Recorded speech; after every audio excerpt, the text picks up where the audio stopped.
علی رضی اللہ تعالی عنہ نے فرمایا، کفر کے بعد سب سے بڑا گناہ دل آزاری ہے، چاہے وہ مومن کی ہو یا کافر کی۔ دو چیزیں اپنے اندر پیدا کر لو، چپ رہنا اور معاف کرنا، کیونکہ چپ رہنے سے بڑا کوئی جواب نہیں اور معاف کر دینے سے بڑا کوئی انتقام نہیں۔ قرآن کہتا ہے، پھر وہ تمہاری من پسند چیز تم تک لائے گا مقرر وقت پر اور تم حیران رہ جاؤ گے۔ لوگ جتنا بھی دل دکھائیں، یہ بات یاد رکھا کریں کہ جب اللہ کے بندے ہمیں توڑتے ہیں تو ان کا توڑنا ہمیں اللہ تعالیٰ سے جوڑ دیتا ہے۔ اخلاق وہ موتی ہے جس کی کوئی قیمت نہیں ہوتی، مگر اس سے ہر چیز خریدی جا سکتی ہے۔ کردار، ہم تصویروں میں خوبصورت اور نمایاں نظر آنا چاہتے ہیں، مگر کردار کی فکر نہیں کرتے اور بھول جاتے ہیں کہ انسان کا کردار اور اخلاق ہی اس کی سب سے بہترین تصویر ہے۔ لوگ کہتے ہیں، ہوتا وہی ہے جو نصیب میں لکھا ہو۔ اللہ پاک قرآن میں کہتے ہیں، تم مجھے پکار کر تو دیکھو، میں نصیب بدلنے پر بھی قادر ہوں۔ دعاؤں کا مسلسل تمہارے لبوں کی تسبیح بن جانا اللہ کی طرف سے تمہارے لیے قبولیت کا ایک اشارہ ہے، اور دعائیں مانگتے رہو۔ اسے اپنے بندے کے اٹھے ہوئے ہاتھوں کی لاج رکھنا آتا ہے۔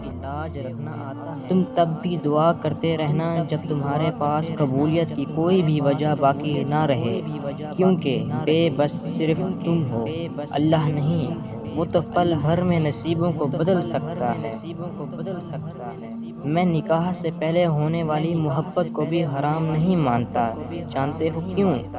کیونکہ زلیخا کو نکاح سے پہلے ہی محبت ہوئی تھی، اور حضرت خدیجہ رضی اللہ تعالی عنہ کو بھی نکاح سے پہلے رسول اکرم صلی اللہ علیہ وآلہ وسلم پسند آئے تھے۔ اب یہ تم پر ہے کہ تمہاری راہ کیسی ہے۔ حضرت علی نے فرمایا، اللہ تعالیٰ کبھی دو مخلص لوگوں کو جدا نہیں کرتا، جدا تب کرتا ہے جب دونوں میں سے کوئی ایک منافق ہو۔ اللہ کبھی بھی مخلص کو منافق سے نہیں جوڑتا۔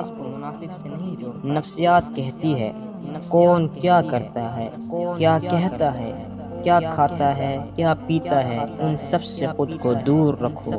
اپنا جائزہ لو، خود سے ملاقات کرو، خود کو اچھائی پر مائل کرو، اپنے اندر کی خالی جگہوں کو پر کرنا سیکھو، خود کو بھی کمی محسوس کر لیا کرو۔ کچھ رونقیں صرف خود سے بھی ہوتی ہیں۔ کڑوے الفاظ جب بولتے ہیں تو وہ گولی کی طرح سینے میں لگتے ہیں، دل چیر کے اس کے ٹکڑے ٹکڑے کر دیتے ہیں، اور آگے والا انسان سکون سے سو جاتا ہے کہ کسی کو دکھ دے کر، اور وہ ٹوٹا ہوا انسان بنا کچھ جواب دیے خاموش ہو جاتا ہے۔ اور اگر وہ تہجد میں رو دے، کسی کو اللہ کے سامنے اپنے آنسو گرائے، تو اس انسان کو ڈرنا چاہیے، کیونکہ ایک بار آہ لگ جانے پر انسان پھر کبھی نہیں سدھرتا۔ حضرت علی نے فرمایا، تمہارے درد سے تمہارا رب واقف ہے، وہ چاہتا ہے کہ تم صبر کرو تاکہ اور مضبوط ہو جاؤ۔ اگر تمہیں کوئی صرف اپنی ضروریات کے وقت یاد کرتا ہے تو پریشان مت ہو، بلکہ فخر کرنا کہ اسے اندھیروں میں روشنی کی ضرورت ہے اور وہ روشنی تم ہی ہو۔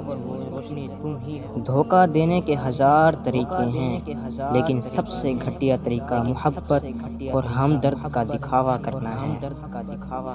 جو مل رہا ہے تمہارے لیے بہتر ہے، تم نہیں جانتے، لیکن دینے والا تو خوب جانتا ہے۔ مرد ہو یا عورت، اسے انا اپنے پسندیدہ انسان کے آگے ہار جاتی ہے۔ میں لڑنے اور برداشت کرنے سے زیادہ الگ ہو جانے کے حق میں ہوں، کیونکہ آپ کا نفسیاتی طور پر صحت مند ہونا محبت سے زیادہ اہم ہے۔ جو لڑکیاں میک اپ بساتی ہیں وہ کبھی بھی اپنا گھر نہیں بسا سکتی۔ بانو قدسیہ۔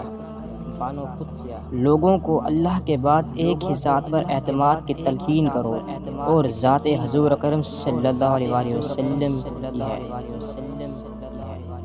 ہر وہ شخص جو آپ کی زندگی میں قدم رکھتا ہے اس کے آنے سے کوئی نہ کوئی سبب ہوتا ہے۔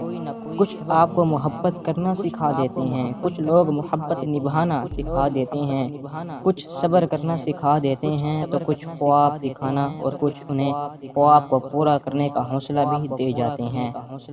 دوستوں اگر آپ ہمارے چینل پہ نیو ہیں تو ہمارے چینل کو سبسکرائب کیجیے۔ انشاءاللہ آپ کو ایسی اسلامک ویڈیوز اور اقوال زرعی کی ویڈیو ملتی رہیں گی۔ جزاک اللہ۔